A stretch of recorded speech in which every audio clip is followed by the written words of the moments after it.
Hi, this is Bob Wells here, and welcome to Undercurrent Stories. This is the show where we hear about people's interests and uncover some fascinating stories at the same time. I hope you enjoy today's show.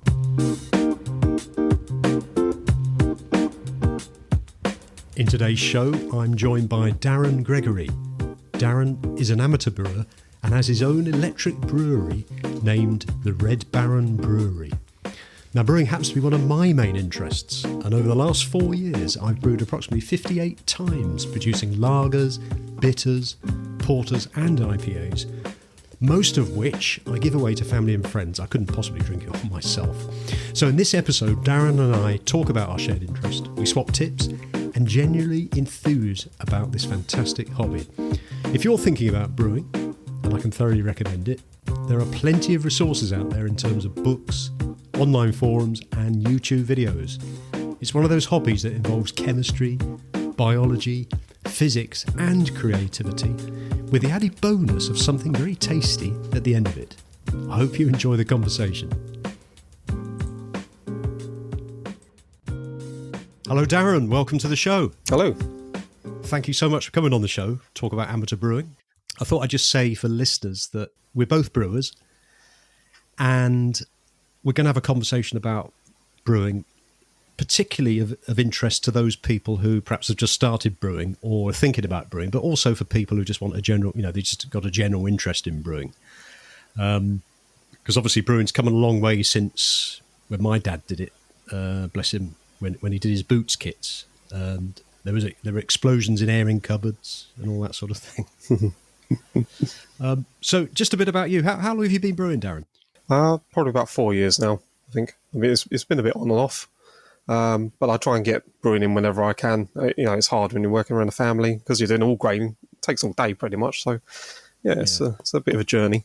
Like myself, you're an all-grain brewer. Yeah, I started with a small little extract kit. Went into a partial extract straight after that, and then I was just gripped with it so much I thought I'm just going to invest and go mad. Yeah. No, it's great fun brewing, isn't it? I actually went straight into all-grain brewing about 3 years ago. All right. I didn't bother with the kits, but it was certainly a huge learning process. Oh, yeah. You just can't get enough of it. I mean, once you start, there's so much information out there. It's just unreal. And you don't realise how scientific it actually is. You could kind of think, you just throw everything in a bucket and it kind of does what it does. But, there's so much to it. And you can't get enough learning. What sort of resources did you use? I started looking for a few little books, and I happened upon the Greg Hughes. Then I went onto Facebook, I joined a group and realised there was quite a lot of like-minded people that had that book as well. So it was quite nice to have that as a resource. But then I moved on to Randy Mosher, and I found him and I fell in love with all his books. I think I own everything he's ever written. He's one of the American brewers, isn't he? Yes, yeah. It's really hard to find anything of really substantial of an English brewer, because it seems to be much more, they seem to have gone so much more crazy over there with it. So it's nice to get that aspect, but it would be nice to have a real English book to rely on, I think. Was brewing something you'd always wanted to do? Funny enough, I was trying to, I'm a 3D animator, university trained. And I tried to push that. So basically I come out of university, try to get a job, nobody wants you without X amount of years of experience. Ended up falling into graphics design for a while. And I was trying to do a bit of freelance 3D modelling work, and it really wasn't working for me. And I went to Wilkinson's and I saw this little tiny ad on the wall saying some guy was selling a brew kit. And I thought, I'd done that years ago with my dad, and it wasn't that great. And I thought, you know what, I'm going to give it another try. it was something like 30 quid. And the amount of stuff this guy brought out, it was horrendous. It was just like bottles and, all the, like the ancient brew kit from Boots. Yeah. It was one of those. And I made a beer and it was awful. It was supposed to be a Old Speckled Hen clone, which I liked drinking. So I thought, I'll give that a go. And the alcohol percentage went through the roof. It was like 7.8% or something. Wow. It was crazy, but it was so astringent. It had that real taste. And I took it down to my cousins and we drank it all night. I woke up with no hangover and I thought, you know what, that was horrible, but I loved it. I loved that, every single part of it. Although it was an extract kit, I still did it myself, It's fantastic. Yes. So you did a kit first. And so I suppose what we ought to do for listeners, we ought to explain what all grain is. How would you explain all grain? Well, all grain, I would say, is almost like making a cake from every kind of little basic ingredient you can get, making that cake up. So you're getting your grain, which can come in a variety of different malts and roasted qualities and stuff like that. And again, they have so many different variations, that sort of thing. So you've got a lot more control over what you want to do. You've also got your yeast and your hops and also your water. So they're three valuable things that you can completely customize all the way down to the basic like elements and that. Yes. I think that's what I find fascinating about brewing beer is that there are so many variables. Not just the water, the grain, the yeast, and the hops, but also the process you do it at as well. Actual equipment you use and everything. Oh, I mean, even gets down to the temperatures you hold it at, because the enzymes work at different values, and you can play on using them two enzymes to work different types of sugar molecules. It's absolutely amazing. I mean, I get a little tingly just talking about it because I love it so much. Actually, you've got me going. Enzymes. What? Tell me about the enzymes. What do they do? Right. So you basically got alpha and you got beta amylase. If I remember this rightly. This is going back in the book now. I probably might get these confused. And they work at two ends of the spectrum.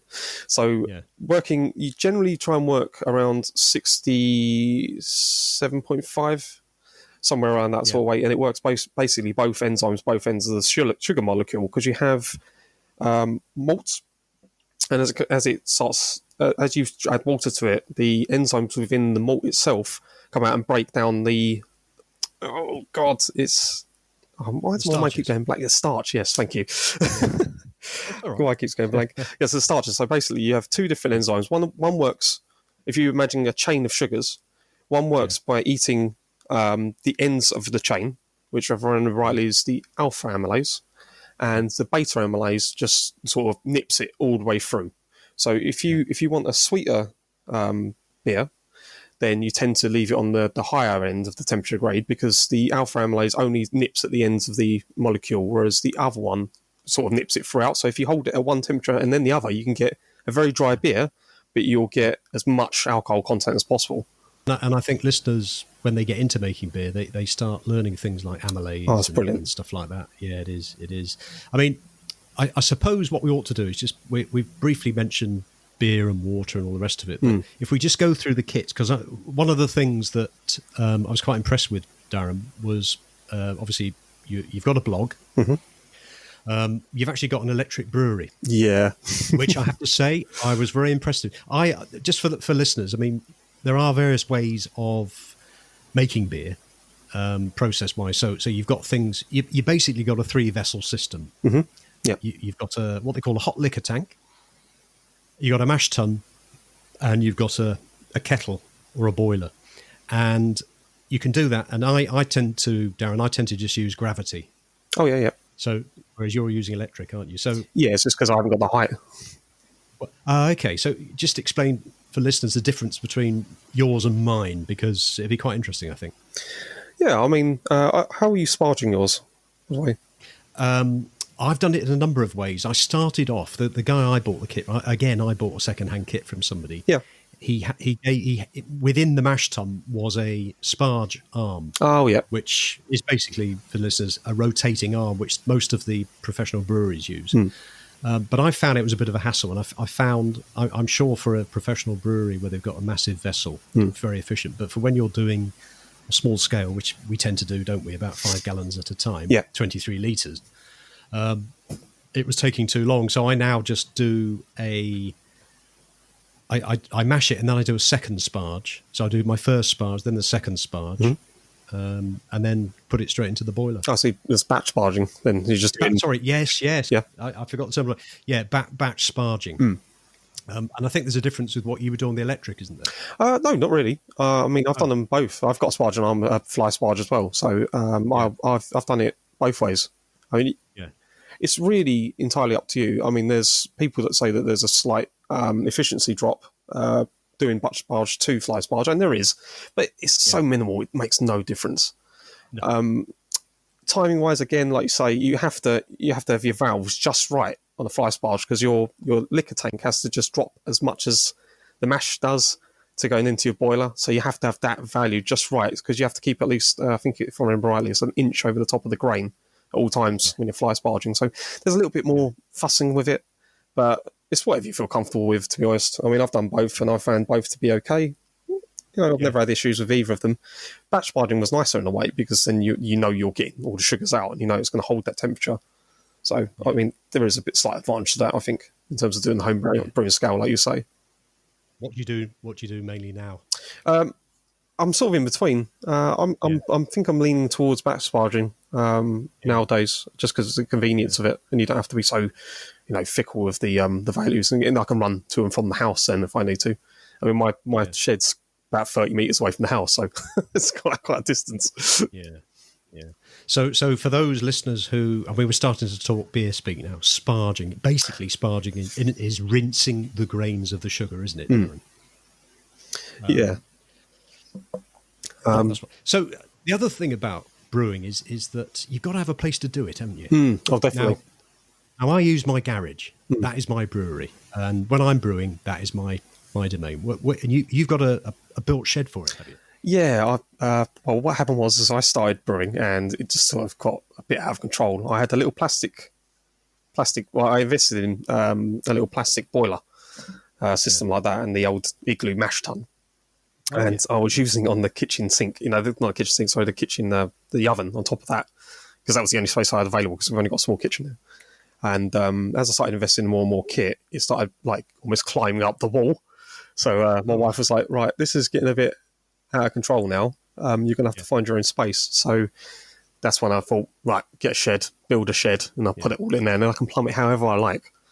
So that was just fantastic to have that amount of room. Not saying I have any more room now, because it just keeps getting added to. Yeah. What's the first bit of advice you would give somebody who's thinking of starting to brew? So if I was going to start again, I think...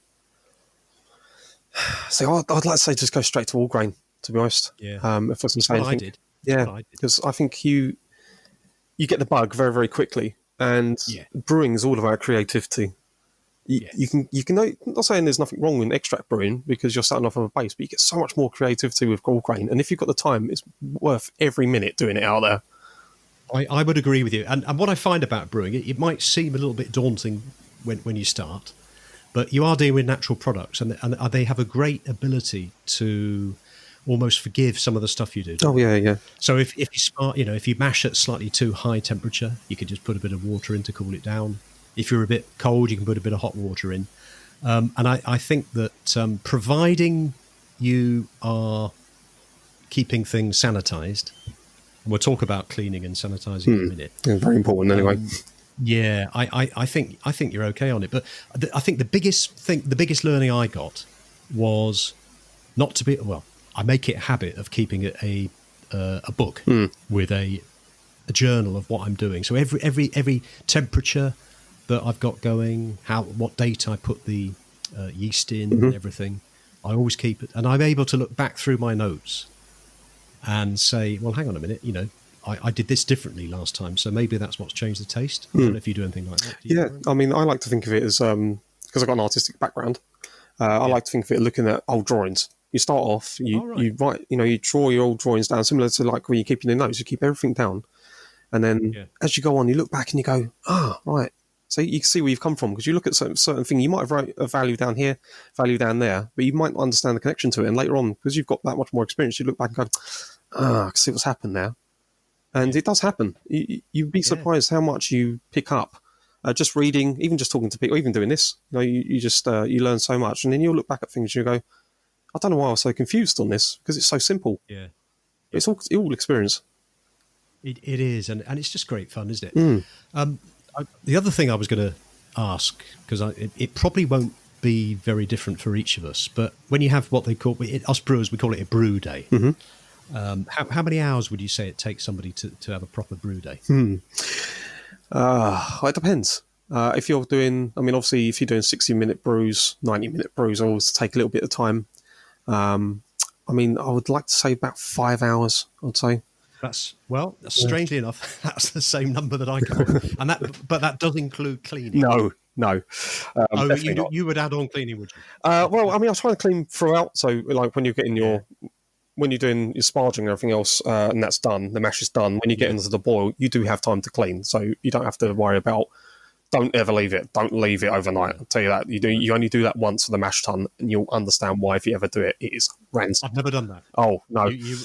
What happens then? Well, because you've got a lot of lactic acid, bacteria in the malt, which is absolutely brilliant if you want to make like a sour beer.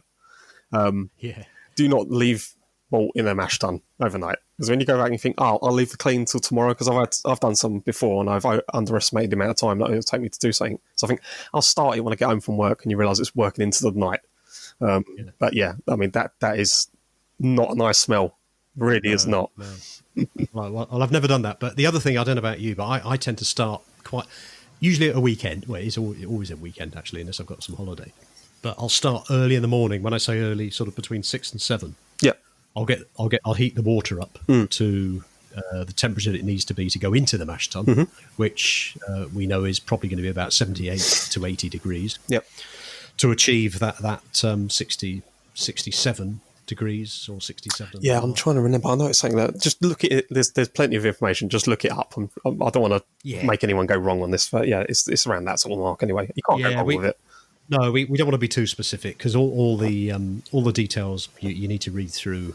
What I find great about the home brewing community, though, is the resources and the helpful-ness. Oh yeah, they're fantastic. You know, you find that? Yeah. The amount of times I've gone, especially on the, like I say, that Facebook group that's on Homebrewing Network, or whatever it's called. Because I'm on a few of them. It's hard to decipher which one I normally use the most, but they are so helpful.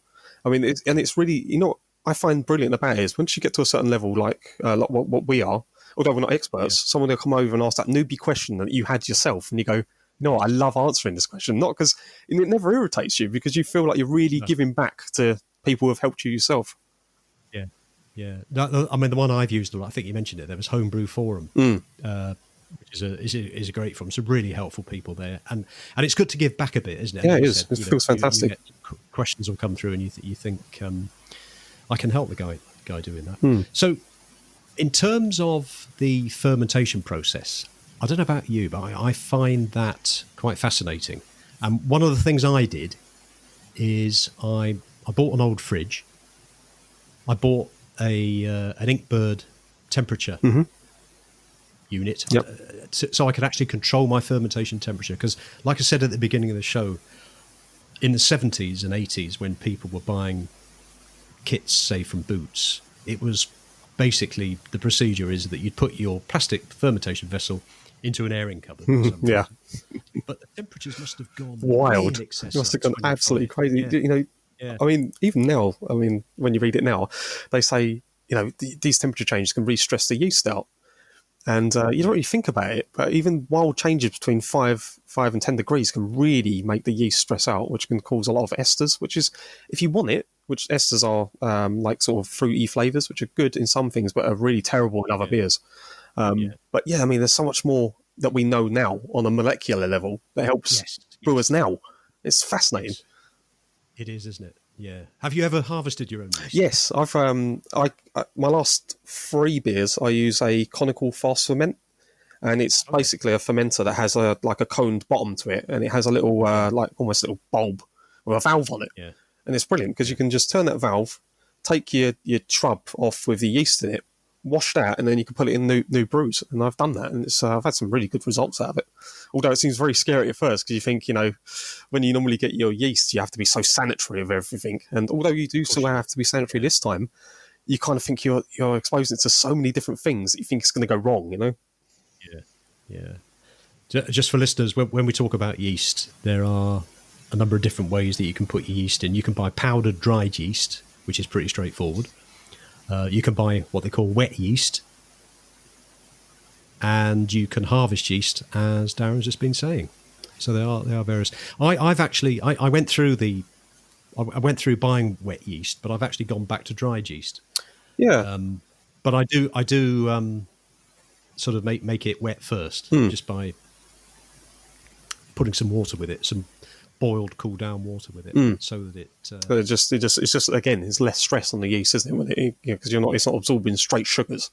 You're giving it a little bit of lead time. It's almost like leading someone into a room rather than throwing them into the swimming pool or something like that. It's completely like that. And I'm sure you'll have something to say on this cleaning and sanitizing, Darren. But I think one of the newbie things that I probably got a bit confused about was the difference between cleaning stuff and sanitizing stuff. Yeah, people seem to think that using a sanitizer will clean things, and you're literally just sanitizing dirt. It's still there. I would recommend if you're starting out, washing up liquid is fine. Don't rely on it. Get yourself something like, if you're going to go serious on it, get yourself some PBW or something like that, and that will clean it out completely.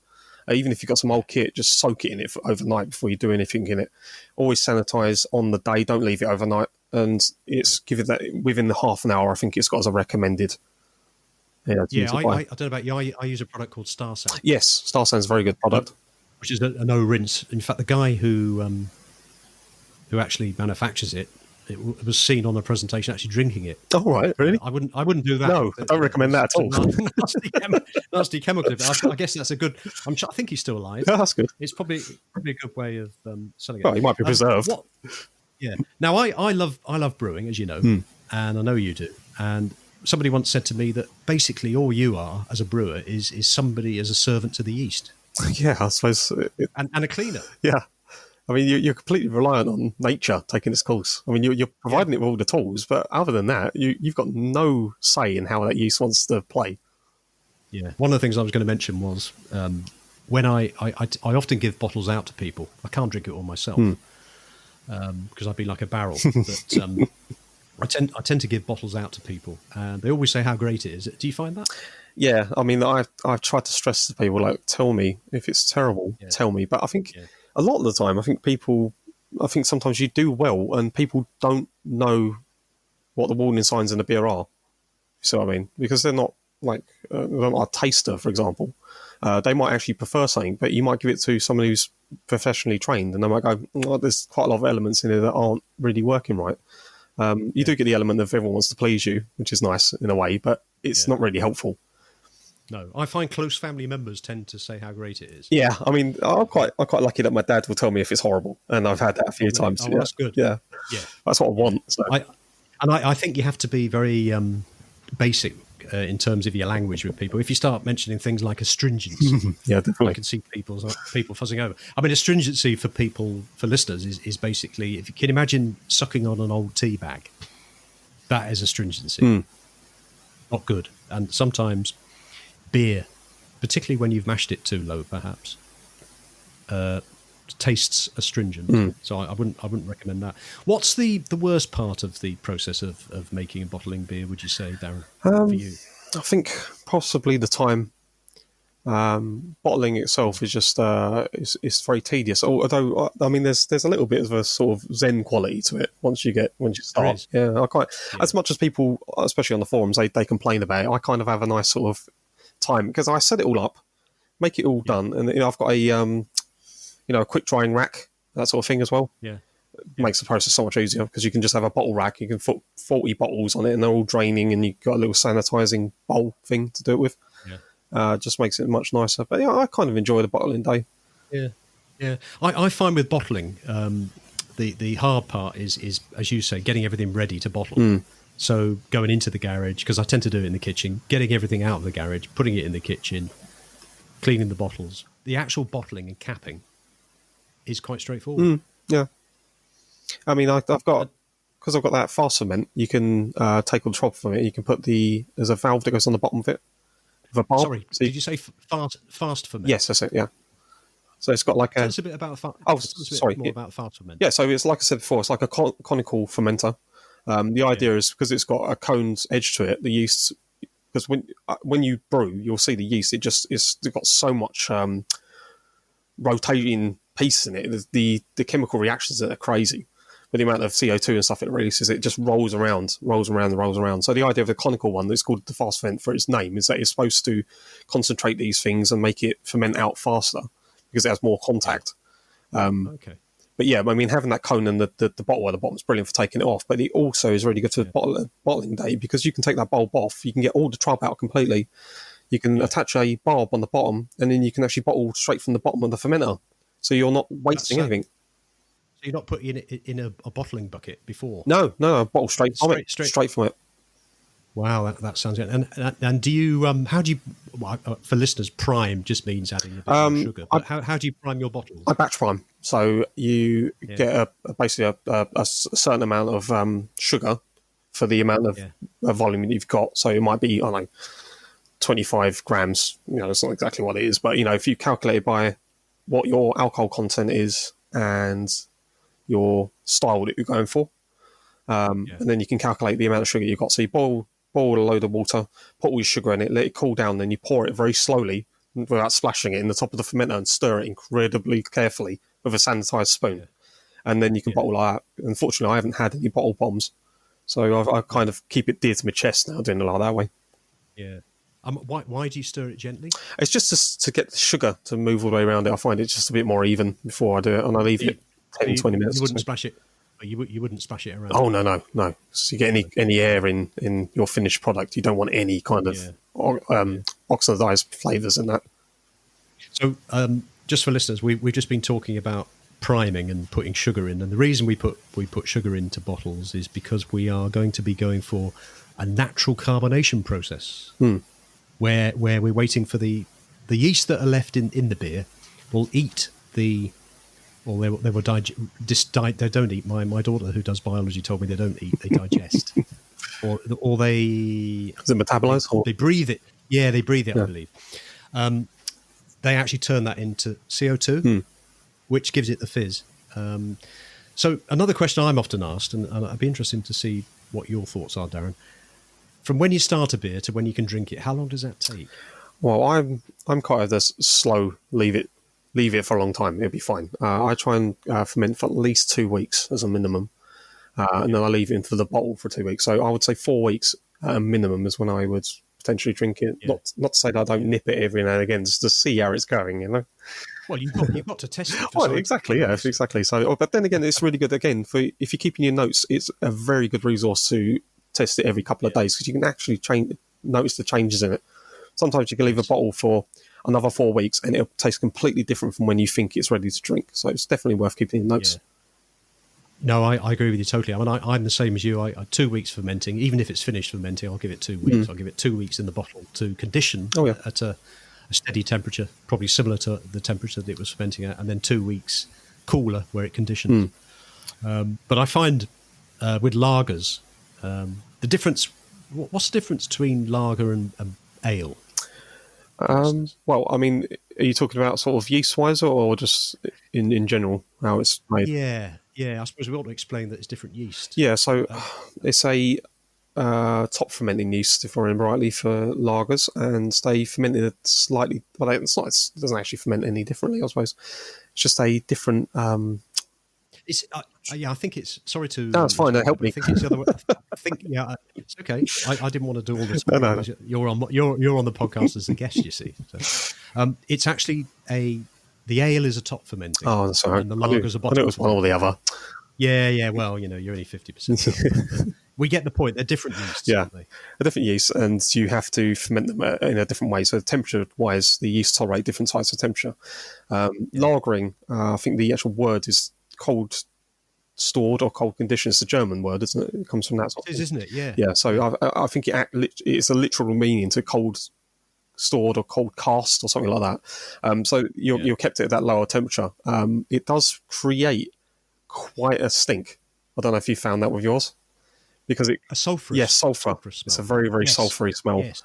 And that's quite an impact when you've got your fridge, isn't it? When you open that up and you think, oh, I wonder what it's doing. Wow. Oh, that is intense. Because I had it in the living room when I had my first fridge, and it was like my wife came there, she went, oh my God, what are you doing? You do question what you're doing, don't you? You sort of think, should it be like this? And that's the great thing about the forums. You can sort of, put a question out there and somebody will tell you not to worry about it. It's okay.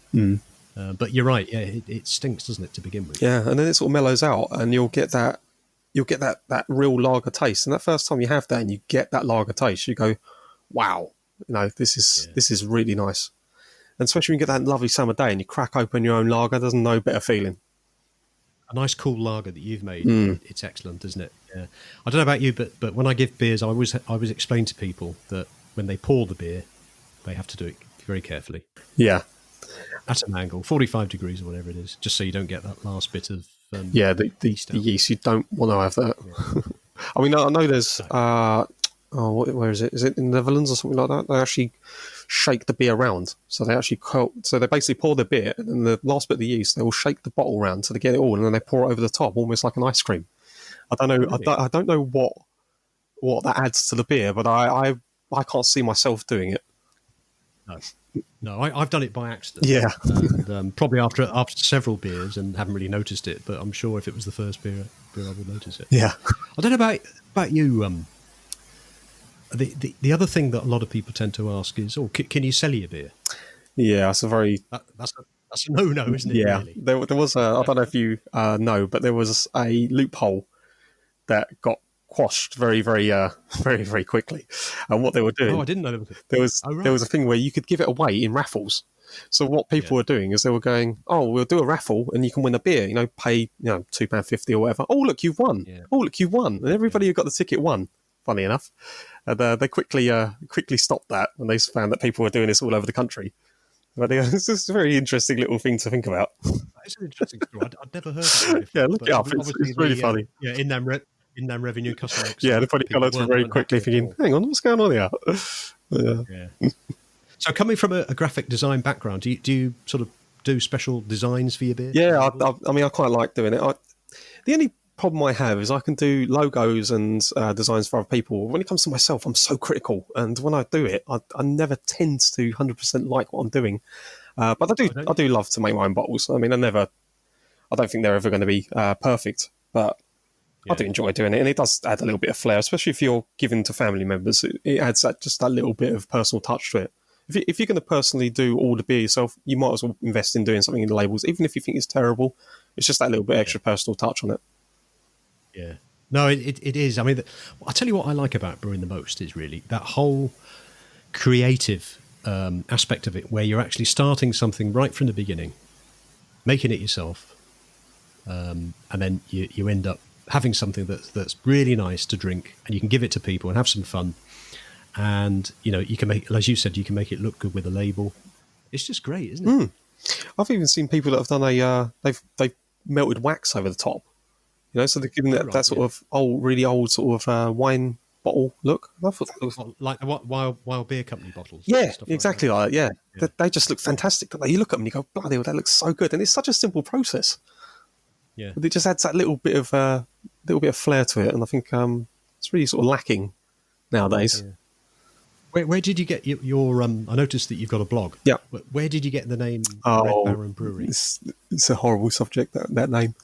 So I've always loved foxes, and I've always loved biplanes, and I thought, brilliant, I'll add them two together. The name is spelt wrong. As much as I am a graphic designer, you would think I would get that, wouldn't you? There's two O's, or two R's, in Barron. Yeah. I like to think I did it because it's Darren, so it's two R's, and Barron, it's like that. So. Yeah.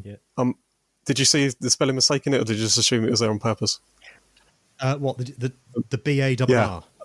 I thought it was on purpose, and I'll tell you why. That's why. Because I'm a bit sad, really. I googled it and I saw there was another brewery called Red Barron Brewery. Yeah. So that's where you got the name from. Yeah. So basically, foxes and biplanes. I loved it and put it together. When I put Red Barron, when you spell it wrong, there's no names like that, and it's incredibly hard to try and make your own name up that hasn't already been taken. Even the most bizarre thing in the world, you go, what about that? The instant you type it in, there's a brewery somewhere that's got it. And I want to be unique, and it's very, very hard to be unique with a name in the world like it is now, where everyone's out there doing it. Not that it's a bad thing, but it's just you feel a little bit sort of deflated when you get this really fantastic name. You go in there, you type it in, and it's already been taken by someone. Yeah, no, I think it's a great name, and I love the logo which I assume you designed. Yeah. So, can you tell us a bit about your blog? Yeah, so what we'll do later on, we'll put it in the show notes. Oh, brilliant! Thank you. So that people can go to it, and along with other stuff like the forums that we spoke about, places where you can get brewing ingredients, and those books we mentioned. I think that'd be good to put in. But yeah, can you just tell us a little bit about your blog, please? So it started as basically it was a bit of motivation. I mean, if you do read through it from the start, there's a little bit of a drop in activity in a couple of times, and that's either where, life's got in the way as it does. I try and keep it. I have done quite at the moment. Try to keep it every Wednesday, even if I've got a lot to put on there. I'll put on something that keeps me going, because I found that having that is a real good push, especially when you're doing something like that. And it's really lovely. Even today, I still look back on the old stuff, and it's like I was saying earlier about the old drawings. You look back on it and you find, you know what, I've really come a long way from where I was before. So it's almost like having those little incremental photos of your life that go way through, and you feel like you're really making a difference. Yes. So I would advise anyone, if you want to start up and you feel, oh, maybe I'm not doing so well, start anyway. Just even if you've got a few little things to put on there, just put some photos up, even a couple of little lines of text, because you will go back to it and you will appreciate having that time. As a sort of diary. Yeah, absolutely. Yeah. And that's exactly about making beer, isn't it? You just go for it. I think we're both recommending, or we're both suggesting that just be brave, go for all grain, and there's people there who'll help you. You can't really go a lot wrong. I've thought about, but I'm not particularly thinking about it, one of these all grain things like a grain father. Oh, right, yeah. For listeners who want to know a bit more about it, they're quite popular at the moment. It's basically one vessel or machine that does the whole job of brewing for you.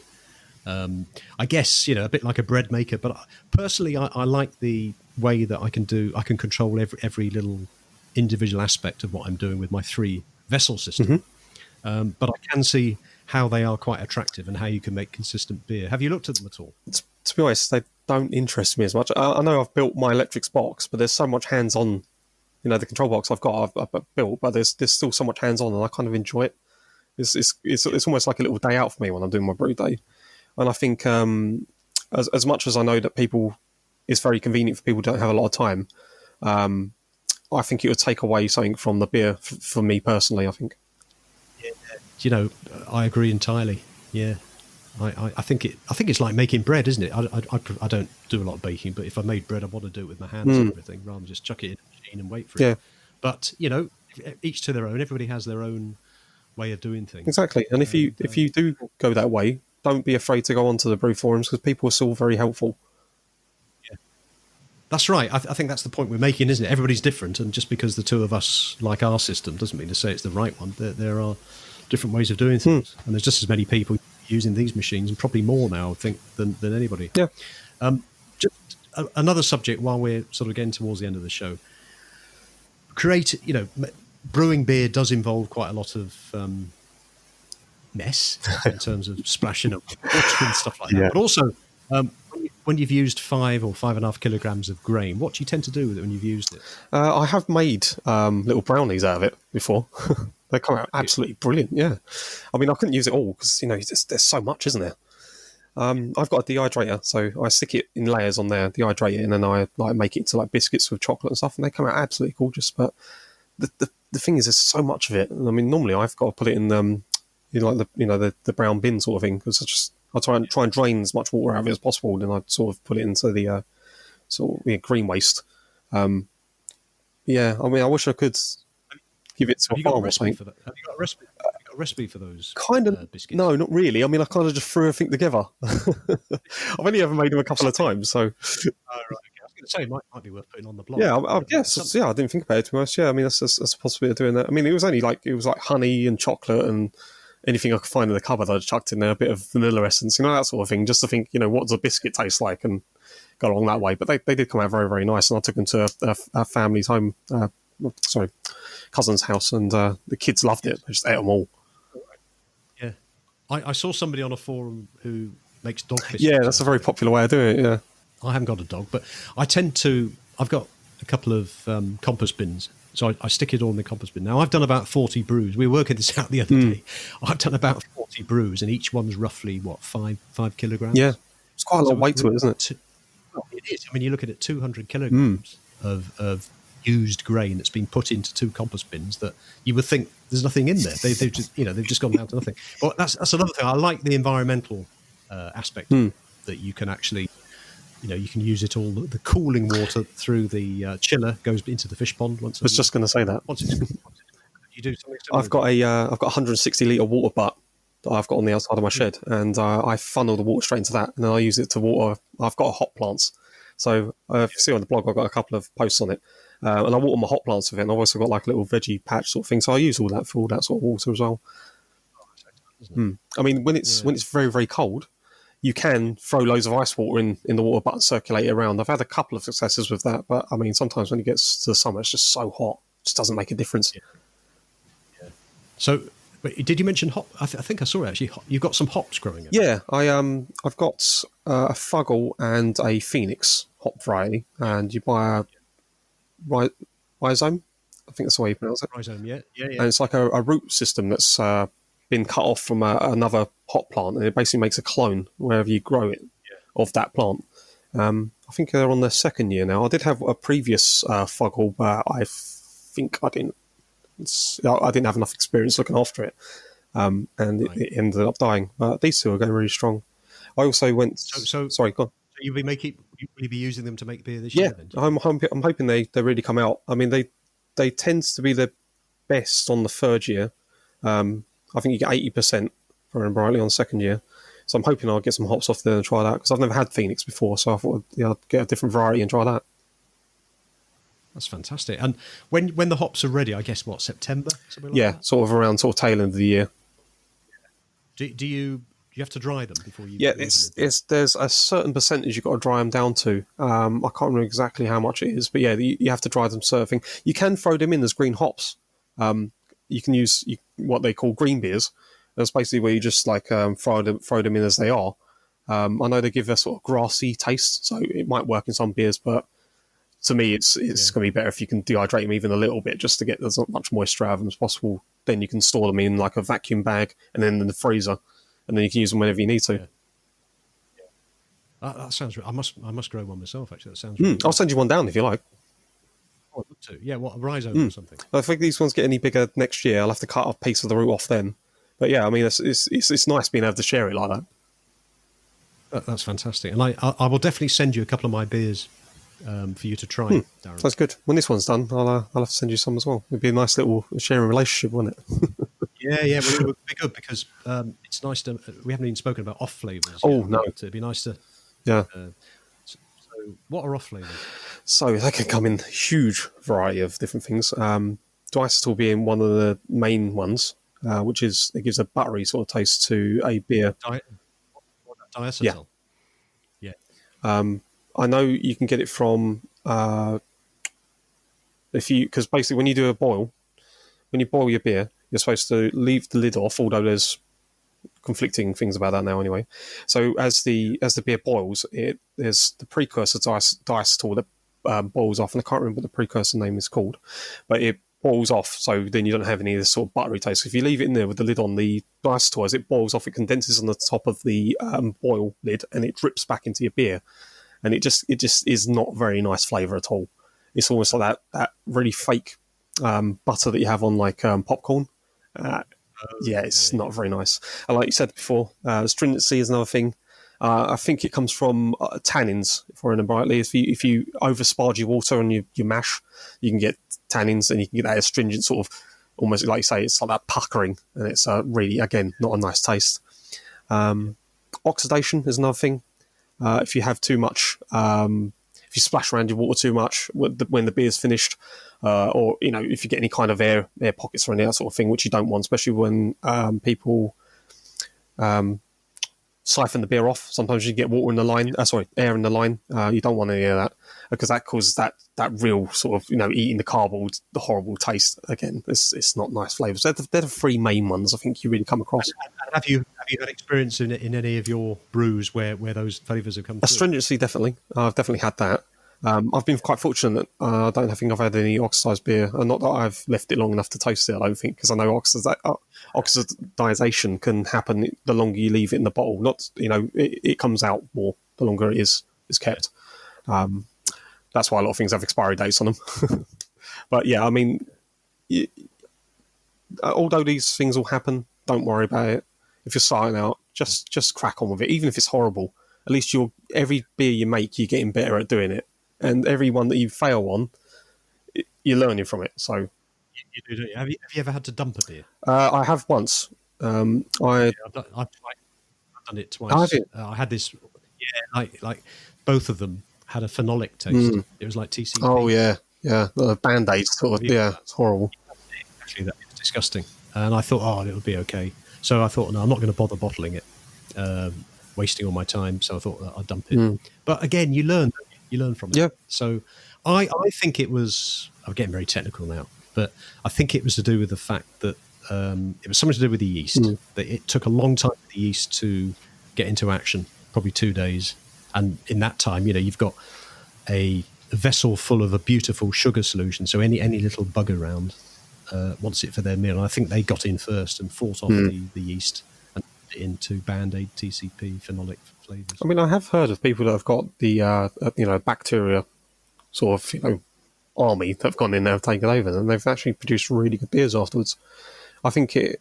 Oh right. I think it really comes down because like lambics and stuff are all basically bacteria that have made that up. So they've got a sour beer quality to them. So even if you do have that, I mean, just let it ferment out and see what you think. Because sometimes, I'm not saying it always happens, but sometimes you might end up with a good beer. It'd be very, very hard to replicate, but sometimes they do come out nice. So I think sometimes it's just leaving it longer.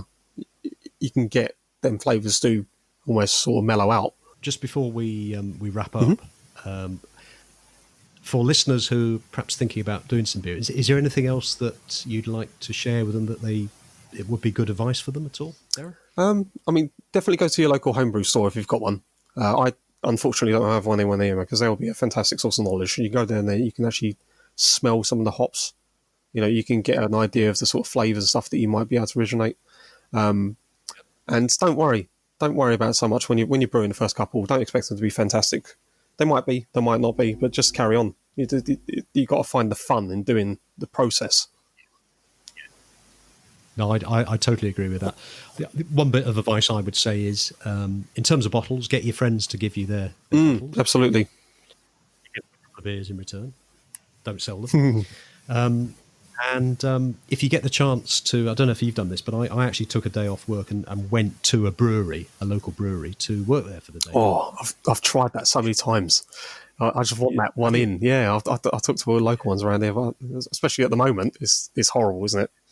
This corona thing's not really helping anyone. But it was a big learning process. But obviously you're doing it on a much bigger scale. Darren, this has been a fantastic conversation talking to a fellow brewer. It has been. Really enjoyed it. Thanks ever so much for coming on the show. Thanks for letting me be on it. I feel quite honoured. Well, it's great. And I'll put all your details on the show notes so that people can have a look. And I suppose we want to say cheers. Yeah, now. Cheers. Thank you very much. Cheers. Thanks so much. Bye.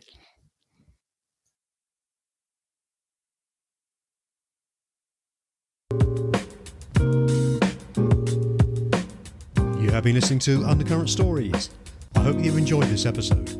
Please feel free to share the show link to your friends and family, and if you have 60 seconds, I will be most grateful if you would please rate and review.